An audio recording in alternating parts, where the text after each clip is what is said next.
کس کی حکومت چلے گی؟ اگر ان کی نہیں چلے گی تو کس کی چلے گی؟ شیطان کی چلے گی، ظالم کی چلے گی۔ اگر ظالم کی حکومت ہمارے اوپر چلے گی تو پھر ہو گیا کیا؟ پھر کون سا اسلام ہے؟ کس مسلمان کی بات کرتے ہو؟ مشکلات و مصائب یاد رکھنا، اگر تم مسلمان ہو تو مشکل ضرور آئے گی۔ وَلَنَبْلُوَنَّكُمْ بِشَيْءٍ مِّنَ الْخَوْفِ وَالْجُوعِ وَنَقْصٍ مِّنَ الْأَمْوَالِ وَالْأَنفُسِ وَالثَّمَرَاتِ وَبَشِّرِ الصَّابِرِينَ۔ فرماتے ہیں اور ہم تمہاری آزمائش کرتے رہیں گے، کچھ خوف سے، کچھ بھوک سے، اور جان و مال اور پھلوں کے نقصان سے، یعنی تمہیں اجاڑا جائے گا۔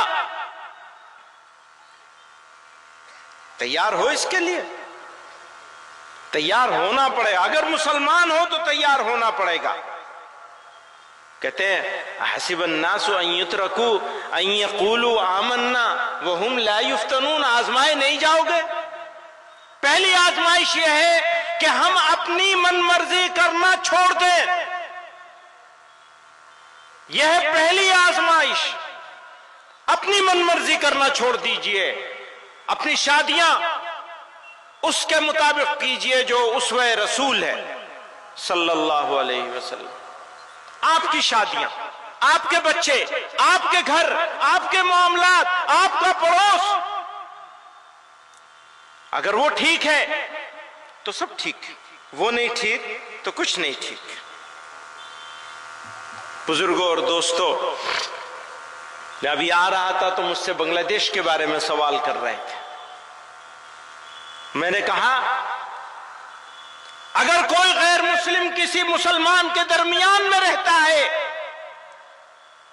اور وہ اپنے آپ کو غیر مسلموں سے زیادہ، غیر مسلموں کے علاقے میں رہنے والے غیر مسلموں سے زیادہ محفوظ نہیں سمجھتا، باعزت نہیں سمجھتا، تو یہ مسلمان کے لیے افسوس، دکھ اور صدمے کا مقام ہے۔ یہ مسلمان کے اوپر سوال ہے۔ اور اقلیتیں، اس پورے خطے میں رہنے والی کسی ملک کی اقلیتیں ہوں، اگر اقلیتیں چاہے یہاں ہو اور چاہے وہاں ہو اپنے آپ کو غیر محفوظ سمجھتے ہیں، اگر ان کو ایسا لگتا ہے کہ ان کو عزت اور سمان نہیں مل رہا ہے، تو یاد رکھنا وہ ملک مہذب کہلائے جانے کے قابل نہیں ہے، چاہے ہمارا ملک ہو اور چاہے پڑوس کا ملک ہو، چاہے بنگلہ دیش ہو، چاہے پاکستان ہو، چاہے افغانستان ہو، کوئی ملک ہو۔ اقلیتیں باعزت ہونی چاہیے، سمان ہونا چاہیے مائنورٹیز کا اس پورے خطے میں۔ آج ہم نے یہ خواب سجایا ہے کہ یہ خطہ بر صغیر اگلے 100 سالوں میں دنیا کو لیڈ کرے گا۔ امریکہ کے ہاتھ میں نہیں رہے گی اب قیادت انشاءاللہ، لیکن بھائی ہمارے بغیر کیسے ہوگا؟ ہمارے بغیر نہیں ہوگا، ہمیں لینا پڑے گا تم کو،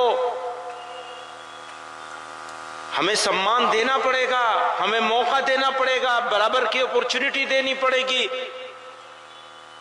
تو اگلی صدی ہماری ہوگی۔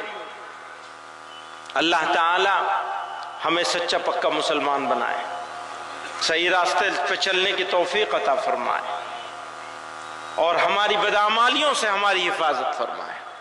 وآخر دعوانا ان الحمدللہ رب العالمین۔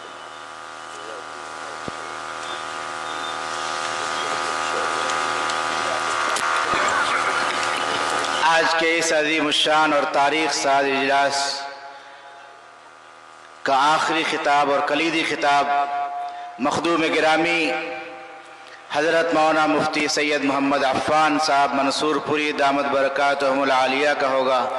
میں بہت ہی ادب و احترام کے ساتھ حضرت سے درخواست کرتا ہوں کہ آپ تشریف لائیں، اپنے پرمغز خطاب اور رقت آمیز دعا سے اس مجلس کو اختتام تک پہنچائیں۔ میں تمام حضرات بیٹھے رہے، دعا ہوگی۔